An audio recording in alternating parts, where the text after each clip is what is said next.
호모 모빌리언스라는 제목으로 기조 강연을 처음 진행해 주실 분을 여러분께 소개해 올리도록 하겠습니다. 주식회사 메디슨과 벤처기업가 협회 설립자이시기도 한데요. 여러분, 이민아 카이스트 초빙 교수님을 큰 박수로 환영해 주시기 바랍니다.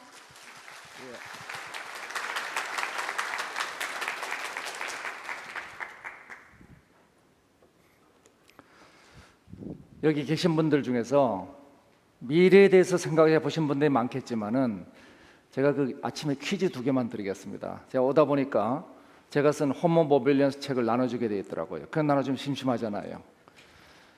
윈스턴 처칠한테 물어봤습니다. 정치가에게 미래 예측보다 더 중요한 것이 있다. 뭘까요? 창조. 예, 틀렸습니다. 예. 또 결단. 윈스턴 처칠은 그렇게 얘기 안 했습니다. 예, 답을 말씀드리죠. 아마 답이 안 나올 것 같아요. 처칠 경께서는 위대한 정치가의 첫 번째 능력은 미래를 예측하는 것이고, 그보다 더 중요한 것은 예측이 틀렸을 때 변명하는 능력이다. 예. 미래 예측은 항상 틀리게 되어 있습니다. 두 번째는 기상학자하고 미래학자하고 차이.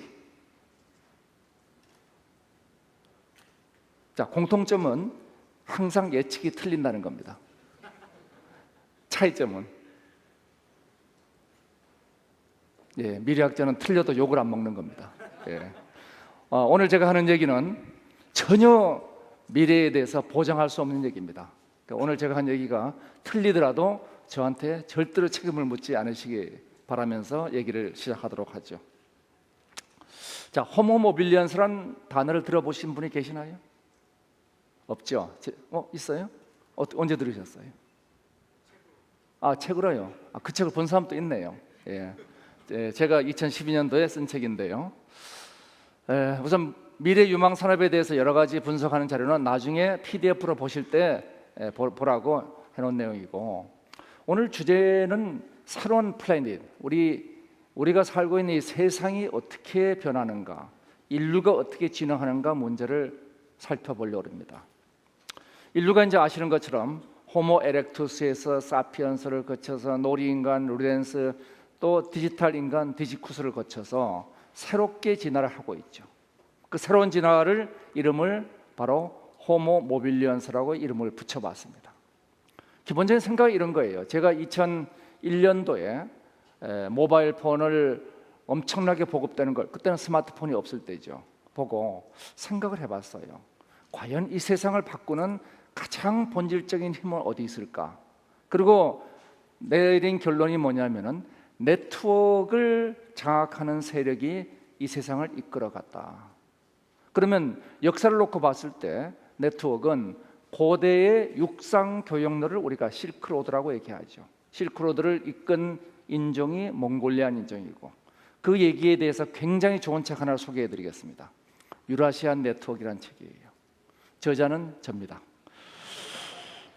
자, 두 번째 이제 그 해양 세력이 그걸 받아서 대항해 시대를 시작했고, 또 철도, 자동차, 인터넷을 거치면서 이 네트워크를 이끄는 세력들이 세상을 이끌어 왔습니다.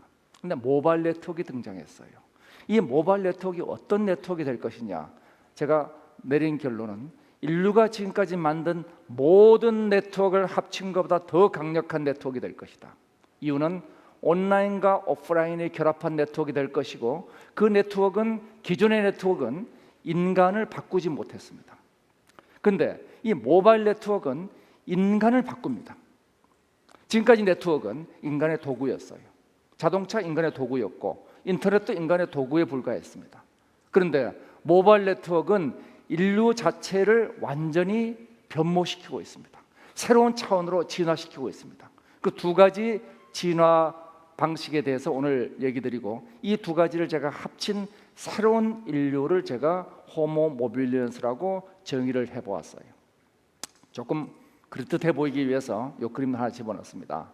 이 복잡기가 만들어지는 과정을 보면은 이 프랙탈과 케이오스로부터 만들어진 복잡계가 자기 조직화를 통해 가지고 아주 단순 명쾌한 생명을 만들어내죠. 혼돈으로부터 질서가 만들어집니다.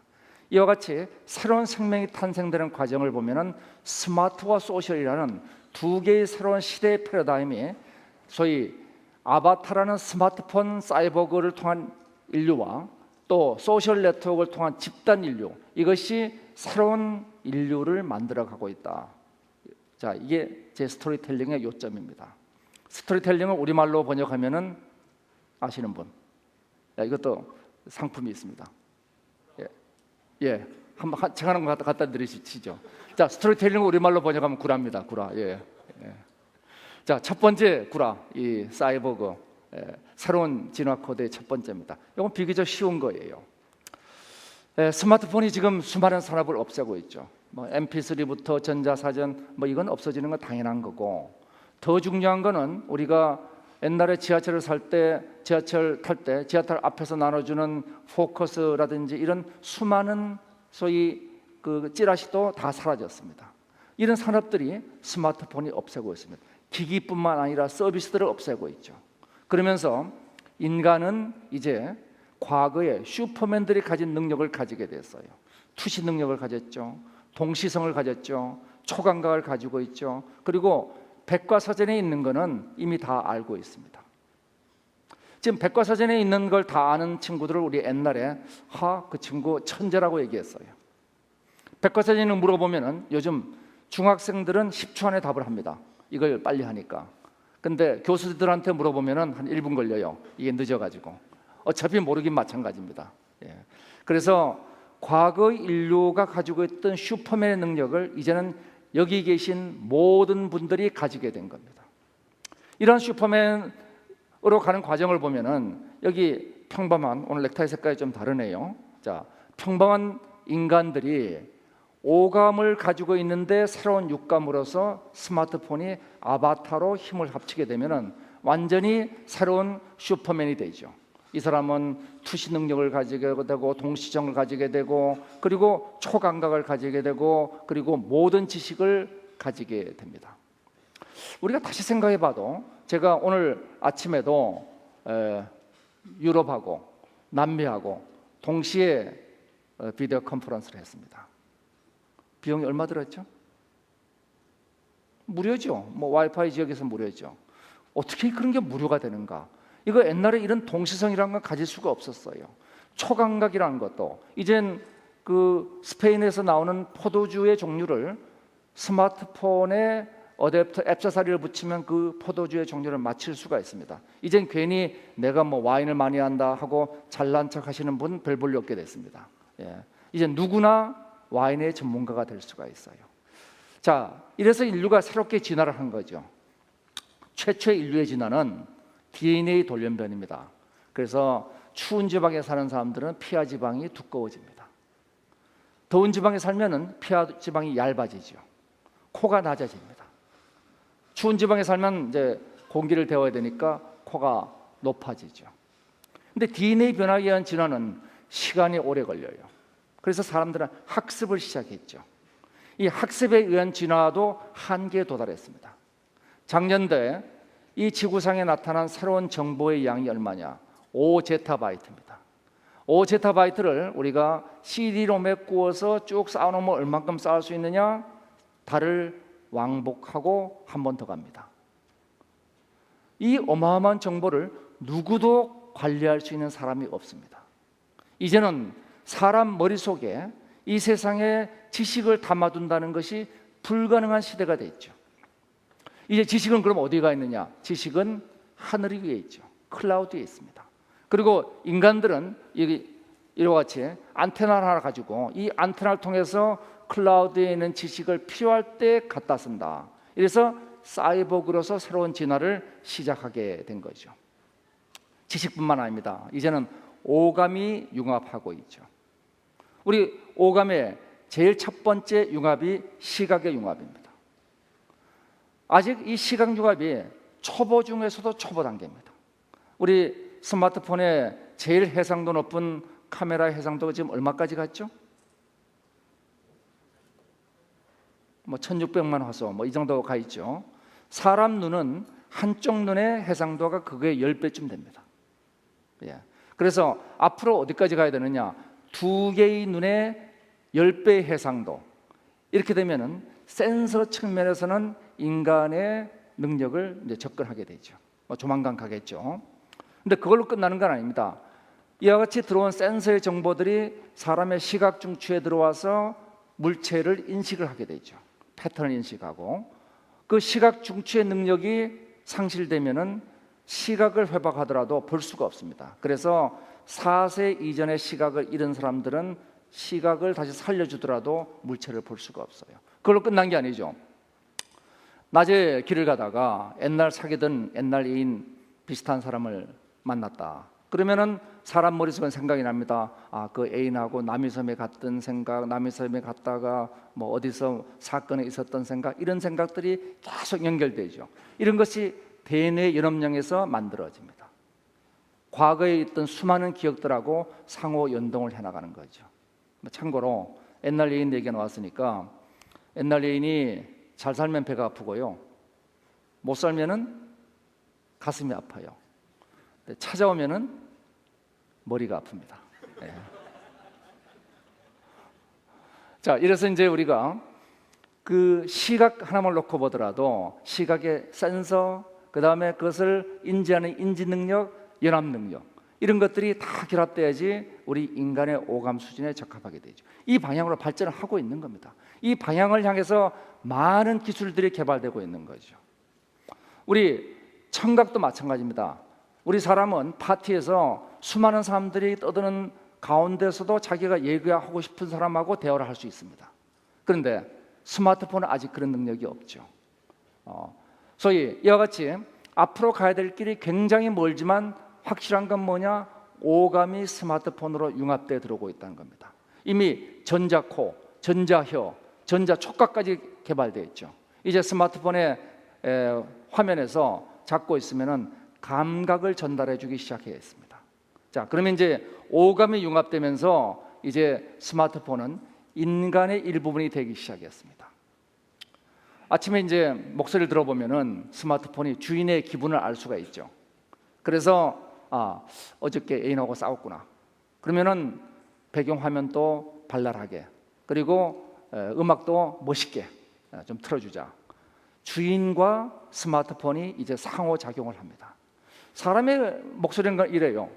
그 음성 프로파일링 하는 분들 얘기를 들어보면은 음성 분석을 하면은 감정 상태는 물론이고 그 사람의 키와 몸무게까지도 어느 정도 예측할 수 있다고 합니다. 따라서 우리가 음성을 통해서 상호작용할 수 있다는 건 너무나 당연하겠죠. 더 나아가서 저와 파리에 있는 연인이 스마트폰을 중간 매개로 해서 향기를 주고받을 수 있습니다. 맥박을 주고받을 수 있어요. 체온을 주고받을 수 있습니다. 이제 스마트폰은 굉장히 중요한 특징이 스스로 생명력을 갖기 시작합니다. 그것이 내 스마트폰은 다르다는 거죠. 개인화된 인격을 가지고 있습니다. 다른 공산품들은 개인화된 인격을 안 가지고 있습니다. 이미 스마트폰은 개인화된 인격을 가지기 시작한 최초의 기기가 되기 시작했죠. 이래서 이제 우리 오감융합이 이루어집니다. 이 오감융합이 이루어지는 방향으로 최근에 웨어러블 디바이스들이 나타나기 시작했죠. 참고로 제가 이 그림을 그린 거는 2001년도에 조금 다른 형태로 그렸습니다. 그림 자체는 2001년도 그림입니다. 스마트 글래스. 자, 구글이 열심히 내놓고 지금 프로모션하고 있습니다. 1,200불에 팔고 있죠. 그리고 스마트워치, 삼성 갤럭시 기아가 지금 앞서가고 있지만은 수많은 회사들이 스마트워치를 내놓고 있습니다. 스마트 버클, 스마트 슈즈 이미 나와 있죠. 스마트 밴드. 그래서 뇌파를 가지고 많은 사람들의 생각 같은 거를 맞추고 있죠. 그리고 안구, 홍채 이런 오감들이 융합되어 들어가고 있습니다. 인간의 모든 생활 패턴을 이제 기록하고 있습니다. 라이프 로깅 하는데 그게 어렵지가 않아요. 그래서 저는 제가 이제 치매 증상이 있어가지고 무슨 얘기했는지 많이 잊어먹습니다. 누구를 만난지도 잊어먹어요. 그런데 저의 스마트폰은 그걸 다 기억합니다. 저보다 저를 더 많이 알게 되는 거죠. 이와 같이 오감이 융합되면서 인류는 완전히 새로운 방향으로 발달하게 되고, 뭐 여기에 이제 기술적으로는 바디 에리어 네트워크 이런 것들이 지금 굉장히 빠른 속도로 확산이 되고 있죠.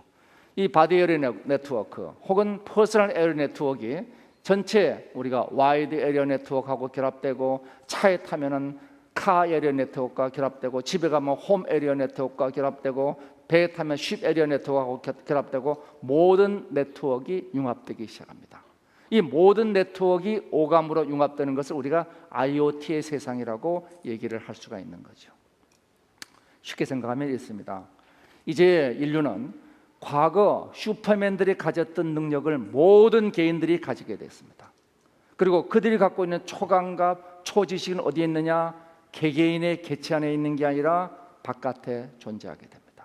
그것을 스마트폰이나 아바타가 중간 매개를 해서 우리와 초능력을 연결시켜 주고 있는 새로운 사회로 진입해 들어가고 있는 거죠. 지금 말씀드린 사이보그로서 진화는 인류 진화의 작은 첫 번째 단계입니다. 더 큰 진화는 우리가 두 번째 진화 코드, 집단 생명으로서의 새로운 진화가 되겠습니다. 자, 집단 생명에 대해서 처음 연구했던 동물학자들이 개미로부터 참 놀라운 사실들을 발견했어요. 개미들이 지은 집을 분석을 해봤더니 그 집에 개미 무덤과 쓰레기장이 제일 먼 곳에 설계가 되어 있는 겁니다. 야, 여기 개미 집단에 이렇게 놀라운 설계 능력을 가진 친구들이 있었나? 또 봤더니 개미가 농사를 짓는데 나무잎을 따다가 농사를 지어요. 곰팡이를 키워서 먹습니다. 중요한 거는 그 곰팡이 키우고 나무잎 따오는 것도 귀찮으니까 노예를 잡아다 시켜요. 개미들이 전쟁을 할 때 보면은 뭐 상대방을 쏘기기도 하고 함정에 빠뜨리기도 하고 연합하기도 하고 배반하기도 하고 별거 다 합니다. 그래서 야, 이거 개미 한 마리 한 마리 다 불러다가 취조를 했어요. 네가 했냐? 네가 했냐? 네가 했냐? 네가 했냐? 다 아니란 거예요. 그럼 도대체 누가 한 거냐? 그러니까 개미 집단이 했다는 겁니다. 여기서부터 이제 우리가 집단 지능, 참고로 집단 지성이란 말은 잘못된 번역입니다. 집단 지능, 컬렉티브 인텔리전스가 맞는 번역입니다. 그래서 개체의 지능에 대해서 우리가 개체 지능과 대치되는 개념이 집단 지능이기 때문에 집단의 지능은 개체의 지능보다 차원이 높습니다. 차원이 달라요. 우리가 개미의 지능과 개미 집단의 지능의 차원은 완전히 다른 차원의 지능이죠. 자, 이런 집단 지능이 어떻게 발현되는가 봤더니 스티브 잔슨이 명저가 있죠. 이머전스란 책에서 다수의 원리, 그리고 단순성, 랜덤한 상호작용, 신호의 패턴, 상호교류, 이 5가지 조건이 갖춰지게 되면은 이와 같은 집단이 집단 생명으로 새롭게 발현된다. 이걸 창발적인 집단 생명의 발현이다, 이렇게 얘기를 하고 있죠. 자, 우리 붉은 악마 문제를 볼까요? 붉은 악마, 처음에 붉은 악마를 봤을 때 야, 저거 누가 만들었나? 우리 참 신기하게 생각했어요. 그리고 외국 친구들은 일사불란하게 붉은 악마를 컨트롤하고 한 주체가 누구냐? 이게 지금 그 사람들의 아주 큰 관심사였습니다. 그런데 아무도 이 집단 생명, 소위 붉은 악마를 컨트롤한 데가 없습니다. 그럼 누가 했냐? 아무도 안 했다는 거예요. 개미 한 마리 한 마리한테 물어봤을 때 그 집을 만드는 설계를 만든 사람, 개미가 아무도 없는 거하고 똑같습니다. 우리가 다 알잖아요. 우리 카시트의 정하원 교수가 바라바시 교수하고 만든 네트워크 이론, 네트워크 과학이 있죠. 그래서 이 네트워크 과학에 의할 것 같으면 뇌 구조와 도시의 구조가 놀랍도록 유사하다는 겁니다. 인터넷의 구조와 개미 집단의 구조가 모양이 놀랍도록 똑같다는 겁니다. 야, 그럼 뭐가 있구나 여기에. 그러니까 이거를 통괄적으로 우리가 풀 수 있는 뭔가 법칙이 있지 않겠느냐. 이래가지고 네트워크 과학을 보면은 2가지 중요한 단어가 나옵니다. 첫 번째 키워드는 자기 조직화입니다.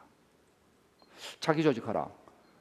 이 대표적인 예가 우리 인간이죠. 지금 우리 사람 몸속에 있는 세포가 몇 개나 있느냐? 60조 개가 있다고 얘기해요. 근데 맨 처음에 몇 개로 시작했죠? 맨 처음에 1개죠, 1개. 당연히 1개죠. 수정란 하나죠. 난자, 정자가 합쳐진 수정란 하나가 분화해가지고 우리 몸에 60조 개의 세포가 됐습니다. 어떤 세포는 뇌세포가 됐고, 어떤 세포는 발가락 세포가 됐습니다. 그걸 누가 지시하고 컨트롤하느냐? 아무도 안 했다는 겁니다. 어떻게 했느냐? 스스로 만들었다는 거예요. 이게 바로 자기 조직화입니다. 시스템이 스스로를 자기 조직화했다는 겁니다. 변화를 유발하는 뚜렷한 컨트롤 센터가 없다는 겁니다. 컨트롤 센터가 없이 스스로 역동적인 특성이 자기를 아웃풋으로 내놨다는 거죠. 이게 첫 번째 키워드입니다. 두 번째 키워드는 뭐냐 그러면은 창발적인 질서입니다. 그러면은 여기서 새로운 특성이 나타나는데 그 새로운 특성은 기존의 부분이 갖고 있는 능력하고는 비교가 안 되는 능력을 갖고 있다는 겁니다. 그 자기 조직화 시스템이 갖고 있는 잠재적 창조 역량, 그것이 바로 미래를 창조하는 과학입니다. 미래 창조 과학부, 우리가 짧게 불렀을 때는 미창과부라고 얘기합니다. 예. 자, 우리 집사람이 싫어하는 분입니다. 김태희 씨죠. 예. 나오면 돌립니다. 예. 차승원 나오는 프로로 돌려요. 예. 제가 김태희 씨하고 악수를 했습니다. 부러우시겠죠. 예. 그러면 제 손에 뭐가 묻어올 것이냐? 김태희 씨의 땀 속에 들어있는 김태희 씨의 죄송합니다, 세균과 세포, 이게 묻어오겠죠. 뭐 웃을 일이 아니라 사람 몸에 세포가 60조 개면은 세균은 100조 마리가 살고 있습니다. 세균이 더 많이 살고 있어요. 우리 몸은 우리 세포와 세균이 공생하는 공생 생태계입니다. 여튼 그 세포 중에 한 개를 끄집어내서 분석을 해보면은 김태희 씨의 그 모태 미모의 비밀이 밝혀지는 거죠. 그 DNA를 분석해 본답니다. 이 하나의 세포, 60조분의 1의 세포를 떼왔는데 전체 설계 도면이 나온 거예요. 자, 그래서 제가 그러면 그런 식으로 하면 되겠구나 하고 여기 레이저 포인터가 있어요. 나사를 여기 뒤에 하나 있습니다. 나사를 뺐습니다. 열심히 분석을 해봤어요. 이 레이저 포인터의 설계 도면을 알 수 있나요? 모르죠. 이거는 기계입니다. 이거는 자기 조직화가 안 된 겁니다. 김태희 씨는 자기 조직화가 된 겁니다. 자기 조직화된 시스템은 부분이 전체를 반영해 주죠. 그래서 부분과 전체가 서로 반응하고 있습니다. 혼론이라는 특징을 가지고 있죠. 그렇지만은 그 세포를 하나하나 분석해 보면 알 수 없는 새로운 특징이 60조 개의 세포가 모인 김태희 씨한테 나타납니다. 이것이 창발적인 현상, 이머전스죠. 우리가 물감을 아무리 분석해도 모나리자의 그림을 알 수는 없습니다. 그렇지만 모나리자 그림은 새로운 창발적 특징을 나타내죠. 수많은 세포, 60조 개의 세포가 모여서 복잡계를 형성하는데 그 복잡계가 자기 조직화되면서 인간이란 단순계로 진화했습니다. 여기에 사람의 새로운 특징이 나타났죠. 그렇다면 여기서 우리가 한번 생각해 봐야 될 게, 인간이 모여서 새로운 초인간을 형성하게 된다면 거기서 나타나는 새로운 특징은 과연 무엇일까? 이것이 불확실한 미래, 예측할 수 없는 미래에 대한 질문입니다. 우리가 미래에 대해서 사실 던질 수 있는 건 질문을 던질 수 있을 뿐이죠. 개미가 모여서 자기 조직화해서 개미 집단이란 하나의 생명을 만들었듯이, 그리고 단백질이 모여서 우리가 인간을 만들었고, 똑같은 방식으로 우리 인간이 모여서 초인간으로 새로운 집단의 창발성을 발휘하게 된다는 겁니다. 근데 그게 뭔지는 모르죠. 자, 그렇다면 우리가 사람을 볼 때 인간을 어떻게 파악할 것이냐? 우리가 너 자신을 알라는 얘기를 많이 합니다. 어디 수련 같은 데 가면 이런 걸 물어봐요. 모든 걸 버리고 너 자신을 확인해 봐라. 그래서 이것저것 버리다 보면 남는 게 아무것도 없어요.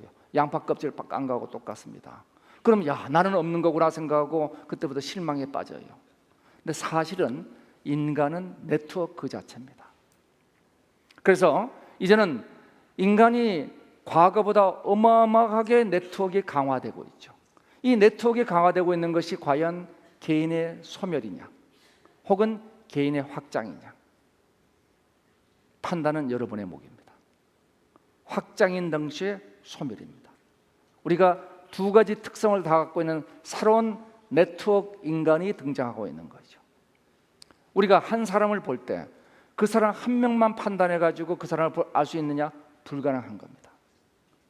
이제는 우리가 초인류의 세상으로 가는 세상에서는 네트워크를 통해서 인간을 볼 수 있는 거죠. 이렇게 이제 제가 얘기하면은 뭐 그 얘기 비슷한 것 같은데, 그런데 질문이 들어오는 거죠. 그런데 나는 그렇게 생각하지 않아. 그 생각은 어디서 오느냐? 자, 우리 사람의 생각은 어디서 오죠? 우리 뇌세포가 뭐 어떻게 하는 거겠죠. 야, 우리 몸속에 뇌세포가 몇 개느냐 생물학자들한테 물어봤더니 1000만 개가 있답니다. 우리가 뉴런이라고 얘기하는 뇌세포가 1000만 개가 있다. 그 하나의 뇌세포는 1000개의 연결고리를 갖고 있다는 거죠.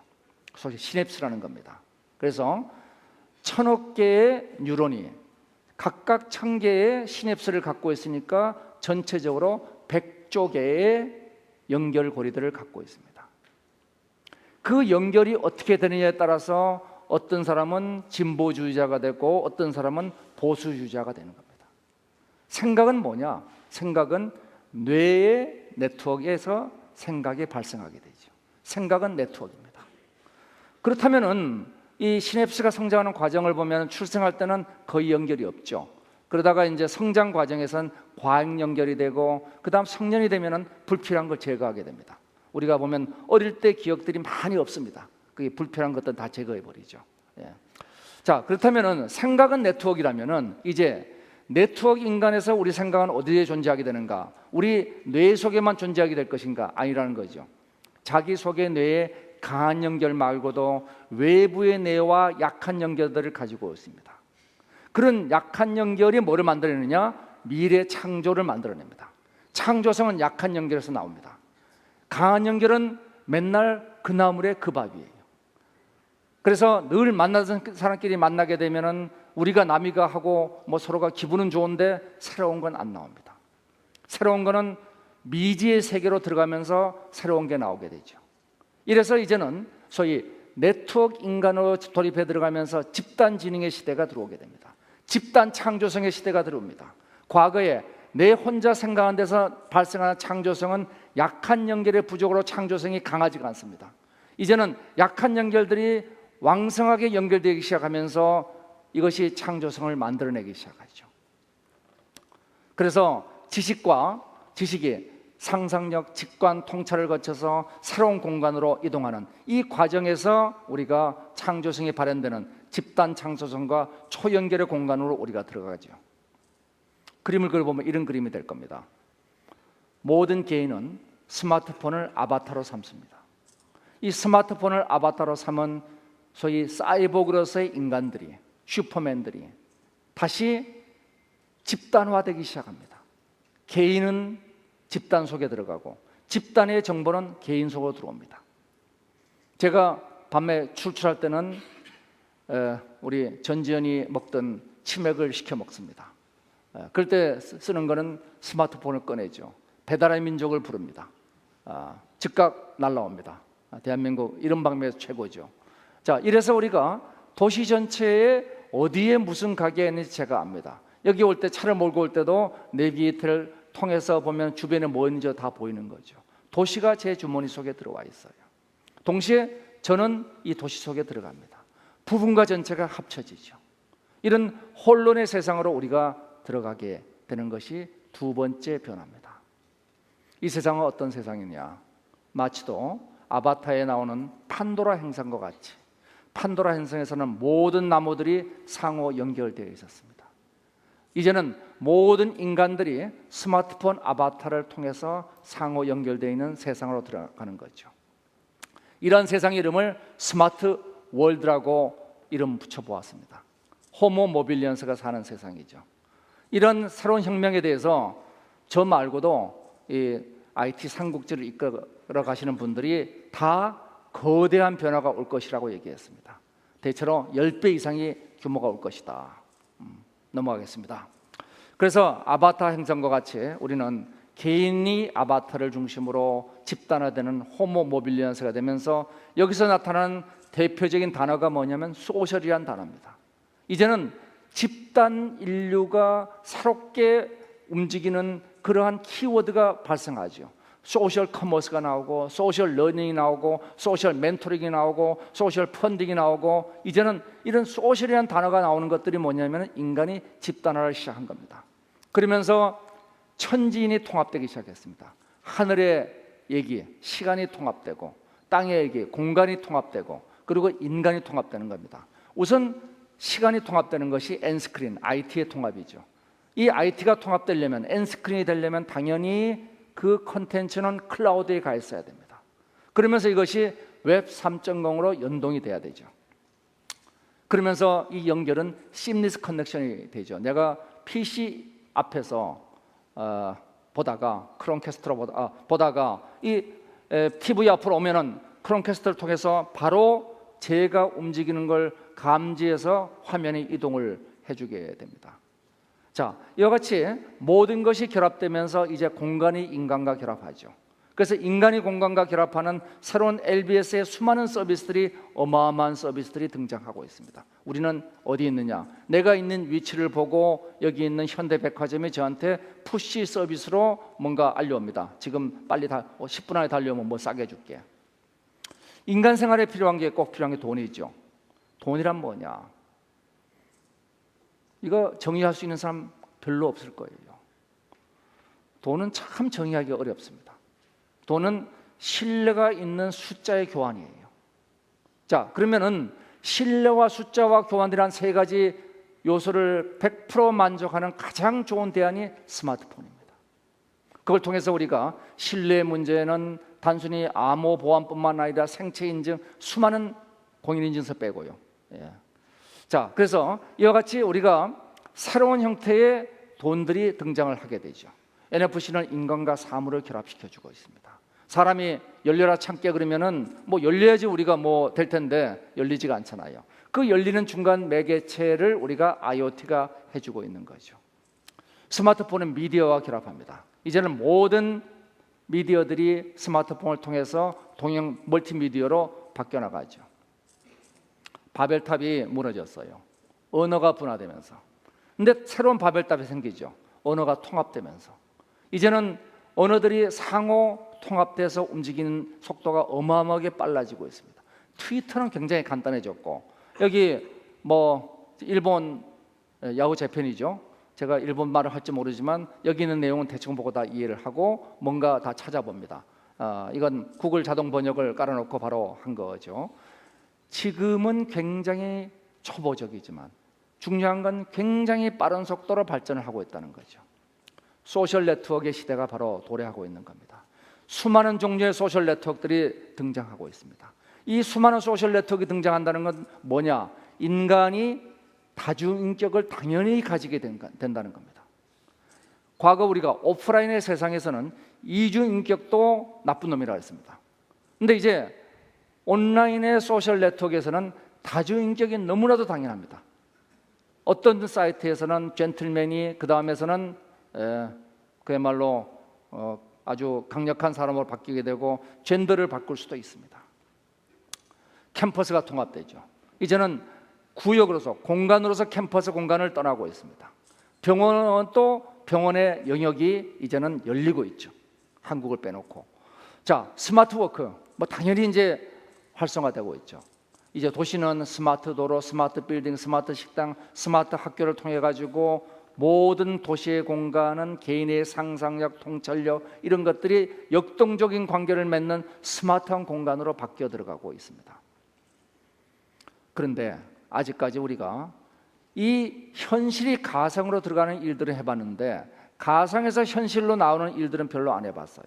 바로 그 일의 시작된 것이 3D 프린터부터 시작되기 시작했죠.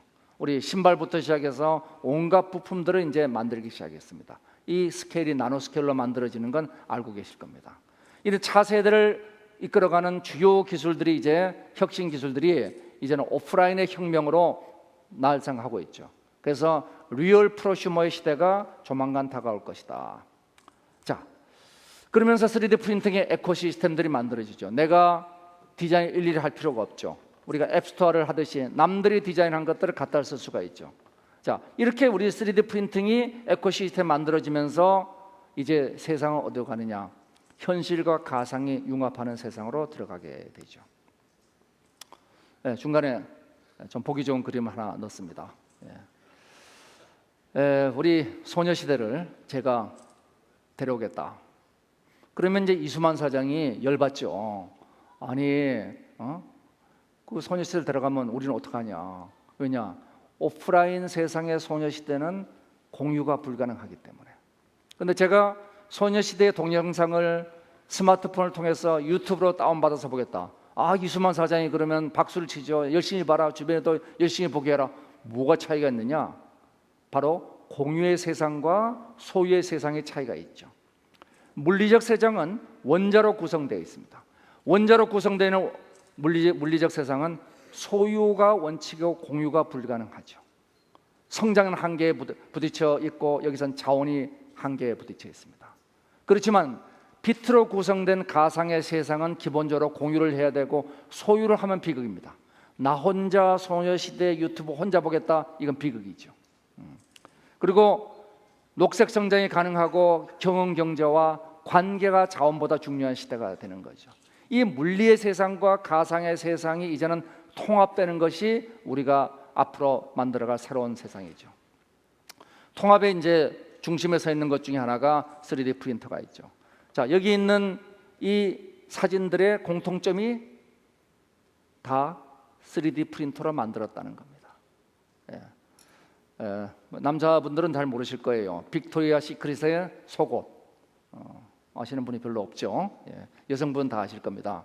자, 이런 것들을 우리는 이제 프린터로 찍어내는 시대가 됐습니다. 신발은 말이죠. 우리가 신발 사러 가보면 여성분들은 이거 디자인은 마음에 드는데 색깔이 마음에 안 들어. 혹은 색깔이 마음에 드는데 디자인이 마음에 안 들어. 그러시죠? 그냥 거기다 색깔 디자인 골라가지고 찍어놓고 발 집어넣으면 딱 맞는 신발 지금 만들어줍니다. 시간이 얼마나 걸리죠? 얼마 안 걸린답니다. 자, 이제는 무지무지하게 다양한 것들을 만들어내죠. 케이크, 과자, 그 다음에 혈관, 여기 깁스, 총, 뭐 이런 거 다 만들어냅니다. 자, 이 3D 프린터의 에코시스템이 만들어지면서 현실과 가상이 융합합니다. 과거에 우리가 PC의 세상에서는 현실과 가상은 분리되어 있었어요. 이제는 현실과 가상이 합쳐지죠. 언뜻 봐서 미친 사람입니다. 그런데 자기는 지금 요트를 타고 있습니다. 우리가 이와 같은 일들이 우리 하고 있습니다. 바로 스크린 골프가 그런 거죠. 저기서 홀인을 했다고 굉장히 좋아하고 자축 파티를 하는 사람을 제가 봤습니다. 저 분명히 가상 현실이 아닌데 이게 이제 증가되면 우리는 구글 글래스를 끼고 가면은 이 사람은 광화문에 내릴 사람, 저 사람 잠시 내릴 사람, 빨리 앉을 수가 있는 길이 생기게 되죠. 저 사람의 취미가 뭔지도 알게 되고, 결국 이제 우리가 물리와 가상의 두 개의 세상이 그냥 만난 게 아니라 가상의 세상이 현실 세계로 파고 들어옵니다. 그리고 가상의 세상으로 현실 세계가 파고 들어가죠. 각각 오규멘티드 리얼리티의 오규멘티드 버추얼리티입니다. 이 두 개의 세상이 융합되는 바로 이 시점에서 뭐가 만들어지느냐? 새로운 비즈니스 기회가 만들어집니다. 리얼 월드와 버추얼 월드가 만들어지는, 여기에 미래 산업의 새로운 수많은 기회들이 만들어지죠. 뭐 대표적인 웨어러블의 구글 글래스가 뭐 대표적인 예죠. 이 아가씨가 뭐 아줌마일 수도 있어요. 제가 확인 안 해봤으니까. 근데 이분이 구글 글래스를 쓰는 순간 이 현실 세상에 가상의 세상이 입혀지게 됩니다. 두 가지가 동시에 이루어지게 되죠. 가장 대표적인 활용이 아마 의료의 수술에 활용할 겁니다. 수술방에 가보신 분은 아시겠지만 어마어마하게 복잡합니다. 선이 무지하게 난무되어 있고 화면 스크린이 몇 개씩 걸려 있고, 왜냐하면 환자도 봐야 되고 내시경 화면도 봐야 되고 그 다음에 엑스레이나 CT 이미지도 봐야 되고 그 다음에 의무 기록도 봐야 되고, 이 동시에 다 볼 수 있게 하기 위해서 굉장히 수술실이 복잡해요. 구글 글래스로 이 모든 문제가 통합돼서 해결되어 들어가게 되죠. 그냥 통합이 아니죠. 이것이 다시 이제 블랙홀인 빅데이터로 끌려 들어갑니다. 그래서 토머스 멜론이 얘기한 빅데이터가 이제는 눈을 가지게 됐습니다. 스스로 생각하게 됐죠. 데이터가 증가되면서 이제는 제타바이트 시대, 10의 21승에 아까 5제타바이트라고 말씀드렸습니다만 이제는 인간이 도저히 감당할 수 없는 그런 정말 빅데이터 시대로 들어섰습니다. 이런 빅데이터 시대에 들어서면서 빅데이터를 얘기하는 3V가 나오죠. 이건 뭐 워낙 유명한 얘기니까 제가 길게 설명하지 않겠습니다. 거대한 볼륨과 그리고 다양한 버라이어티와 굉장한 변화 속도, 벨로시티를 가지고 있다. 우리 시리한테 물어봅니다. 시리한테 오늘 데이트하는데 장소 한번 너 한번 예약해봐라. 그러면은 이 친구는 디바이스하고 다 인터페이스를 하고 있고 수많은 데이터베이스를 다 가지고 있고 그리고 수많은 서비스 프로바이더들하고도 상호 연동이 되어 있습니다. 이래서 내가 물어보죠. 야, 오늘 저녁에 어디 식당 하나 예약해라. 뭐 프렌치 식당이 있는데 그걸로 하실까요? 몇 시에 하실래요? 몇 가지 주고받으면 얘가 답을 합니다. 참고로 이제 동영상에 떠 있는 게 이게 있습니다. 시리한테 얘기해요. 사랑해. 그럼 얘가 나 그런 말 몰라요. 처음 대답 그렇습니다. 두 번째 사랑해. 우리 그런 말 할 사이 아니잖아요. 예. 또 사랑해 물어봅니다. 그렇게 얘기하시면 제가 곤란해요. 예. 한번 해보세요. 이 대화형 인터페이스란 게 뭐냐? 그 안에는 어마어마한 지능이 들어가 있습니다. 그 지능의 대표적인 게 IBM의 인공지능이죠. 딥블루가 체스의 세계 제패를 했다면 왓슨은 이제는 퀴즈 대회를 제패했습니다. 2010년 세계 퀴즈 대회 챔피언은 인간이 아니고 컴퓨터 왓슨이었죠. 이 퀴즈 대회가 뭐 컴퓨터한테 특별히 따로 뭐 혜택을 준 거 한 개도 없습니다. 인간이 쓰는 언어 그대로 퀴즈 대회를 한 거예요. 그런데 압도적인 차이로 이겼고 차이는 매년 벌어지고 있습니다. 이제 왓슨을 이길 퀴즈 도전자는 없다고 봐도 됩니다. 자, 이거는 단순한 검색하고 달라요. 퀴즈란 것은 검색은 우리가 키워드를 집어넣으면 그걸 찾아주는 거죠. 거기에 비해서 퀴즈란 건 추론입니다. 추론. 그래서 예를 들어서 15세기 후반에 인도에 도달했던 탐험가인데 하고 이렇게 얘기 나오면 우리가 추론을 해야 됩니다. 그때는. 예. 그래서 우리가 바스코 다 가마라는 사람을 추론해내는 거죠. 이런 것들이 퀴즈 대회입니다. 이 추론을 위한 왓슨의 인공지능이 금년부터는 뭘 시작했느냐? 모든 사람들에게 사스 서비스를 시작을 했습니다. 우리는 무슨 얘기냐? 전 세계 퀴즈 대회 챔피언의 지능을 우리 모두가 쓸 수 있다는 게 됩니다. 이 모두가 쓸 수 있다는 이것이 차지하는 가치란 것은 어마어마한 가치를 가지게 되죠. 그리고 이러한 빅데이터는 혼자 만들어지는 게 아니고 모든 요소들이 상호 결합되어 있는 빅데이터라는 하나의 거대한 생태계를 가지죠. 이제 인간은 스스로의 인간의 지능 말고 빅데이터가 가진 인간의 지능이 합쳐진 오규멘티드 브레인을 가지게 됩니다. 그리고 이 클라우드와 지구가 통합되면서 지구 전체가 하나의 생명처럼 올라가겠죠. 그런데 빅데이터에 문제는 하나 있어요. 우리가 정부 3.0이란 것이 뭘 기반으로 하느냐? 빅데이터가 있어야 됩니다. 맞춤 서비스. 너 고등학교 갈 때 됐으니까 너 이거 해줄게. 넌 대학교 갈 때가 됐으니까 이거 해줄게. 정부가 이렇게 맞춤 서비스 한다는 건 정부가 한 명 한 명에 대해서 모든 빅데이터를 가지고 있어야 됩니다. 이건 뭐냐? 동시에 빅브라더의 가능성이 있습니다. 그래서 정부 3.0은 집단 폭주. 우리가 집단 생명이란 것은 늘 갖고 있는 문제가 집단 폭주의 문제예요. 사라 사막에 개미떼들이 있습니다. 죄송합니다. 메뚜기. 이 메뚜기가 한 마리 한 마리 보면 굉장히 순한 동물들이에요. 이 순한 메뚜기가 일정 수량 이상 모여서 집단 폭주를 시작하면 사라 사막 일대를 다 초토화시켜 버립니다. 레미링한 쥐가 노르웨이에 있죠. 이 쥐가 어느 정도 번식해서 일정 단계가 되면 이놈들 스스로 집단 자살을 해버립니다. 이런 것이 집단 폭주의 문제입니다. 우리 집단 인류로 가는 초인류로, 집단은 아닙니다. 초인류로 가는 인간이 풀어야 될 굉장히 중요한 문제가 집단 폭주의 문제죠. 우리가 미래에 이러한 꿈을 그려본다면, 미래 세상을 예측해 본다면 반드시 준비해야 될 게 집단 폭주를 막을 수 있는 방안이 무엇이 있겠는가? 결국 그 문제는 가버넌스 문제입니다. 그래서 직접 민주주의가 뒷받침되지 않으면 이 빅데이터, 빅브라더로 가는데 굉장히 문제가 있어요. 만약에 선거를 하는데 검색 서비스, 구글이나 네이버나 이런 데서 의도적으로 검색 결과를 왜곡하기 시작한다. 세상이 바뀝니다. 이런 것들은 절대적 투명성을 가져가야 되는 거죠. 그리고 특정 언론기관의 모든 여론을 주도한다. 이것도 집단 폭주의 가능성이 있습니다. 투명성과 다양성, 이 두 가지가 미래의 사회가 가져갈 굉장히 중요한 문제죠. 마지막으로 제가 시간을 다 안 채울 겁니다. 왜냐하면 10시에 끝내드리는 게 맞을 것 같아요. 맞죠? 11시, 11시. 11시까지 5분 남았으니까 제가 10분 일찍 끝내도록 하겠습니다. 자, 11시에 끝내려면은 마지막 마무리를 빨리 하겠습니다. 지금 한스 모라백이란 작가가 쓴 미래 소설 마인드 칠드런이라는 소설이 있습니다. 이 소설의 내용을 간단히 소개를 드리겠습니다. 왜 소설을 소개드리냐? 제가 책임 안 질 수 있으니까. 자, 2010년도에 로봇의 지능, 오늘 오후에 데니스 홍 교수님이 와서 얘기하겠지만 그게 1세대 로봇의 지능은 도마뱀 정도 수준이었다. 2020년이 되면 우리 지능이, 로봇의 지능이 쥐 정도 될 거다. 2030년이면 사전에 생각하는 능력 정도는 갖출 거다. 2040년이 되면 사람 수준에 도달할 것이다. 그리고 바로 이 시점을 뭐라고 얘기하냐면 싱귤레리티, 이 특이점 전과 후는 완전히 다른 세상이 될 것이다. 그래서 그 이유를 로봇 세피엔스의 시대가 될 것이다. 지혜를 가진 로봇이 등장할 것이다. 그렇게 먼 세상도 아닙니다.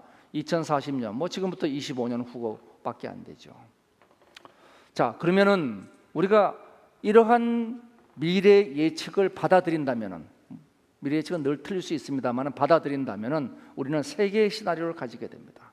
첫 번째 시나리오는 그럼에도 불구하고 우리는 로봇의 아시모프의 3대 법칙에 의해서 로봇은 인간의 하인이다. 인간이 마음대로 로봇을 쓸 수 있다. 이것이 첫 번째 시나리오입니다. 두 번째 시나리오는 인간이 로봇의 지배를 받는다는 로봇 지배의 시나리오입니다. 바로 매트릭스라는 영화가 만들어낸 그림이죠. 세 번째 시나리오는 바로 로봇과 인간의 융합입니다. 아이로봇의 시나리오입니다. 이 세 가지 시나리오 중에서 과연 인간의 미래는 어떤 시나리오로 갈 것인가? 원래 미래학은 영어로 쓸 때 future에 s를 붙여서 futures가 됩니다. 미래는 여러 개가 존재하는 거죠. 어느 미래가 구현될지는 모르는 겁니다. 뭐 심심한데 마지막에 손 한번 들어보죠. 자, 1번 시나리오 하이니어스 로봇. 별로 없습니까? 손 한 번씩은 듭시다. 자, 두 번째 매트릭스 시나리오 로봇의 지배. 자, 세 번째 인간과 로봇의 융합. 할 수 없이 세 번째로 가야 되겠네요. 융합하도록 하겠습니다. 그래서 이제 인간이 저보다 저의 마음을 잘 아는 놈이 누구냐? 이 스마트폰입니다. 저 24시간을 다 알고 있어요. 모든 저의 행동을 다 알고 있습니다. 오감 융합을 통해서 저의 생활 패턴, 저의 바이오리듬들 저보다 더 많이 알고 있습니다. 자, 이러니 제가 무엇을 하려고 그러는지 거의 99.9%를 맞추고 있어요. 자, 이것을 우리가 마음의 아이, 내가 육체로 나온 아이가 아니고 마음으로 낳은 아이니까 마음의 아이라고 그러겠습니다. 또 하나가 마음의 아이가 이 여자가 마음의 아이를 낳았습니다. 이런 마음의 아이들끼리 이제는 결합을 할 수가 있습니다. 마음의 아이와 마음의 아이가 결합을 하고 그리고 선조와 현재가 결합을 할 수가 있습니다. 이 세상은 어떤 세상이 되느냐? 이제는 사람과 스마트폰이 융합하고 스마트폰과 스마트폰이 융합하고 현재와 미래가 융합할 수가 있게 되죠. 시간이 얘기하는 천, 하늘이 융합합니다.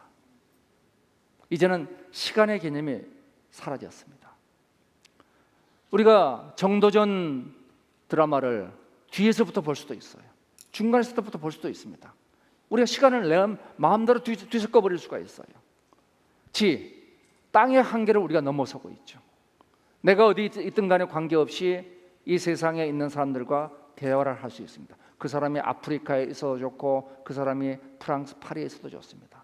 그리고 사람과 사람이 결합됐습니다. 이 천지인이 결합되어 있는 새로운 세상, 여기서는 모든 인간은 슈퍼맨이 되었고 이 슈퍼맨이 다시 확장되면서 초인류인 호모 모빌리언스로 진화를 했습니다. 그들이 만들어갈 새로운 미래의 세상, 우리 모두가 꿈꿔보기를 바라면서 얘기를 마치도록 하겠습니다. 예, 감사합니다.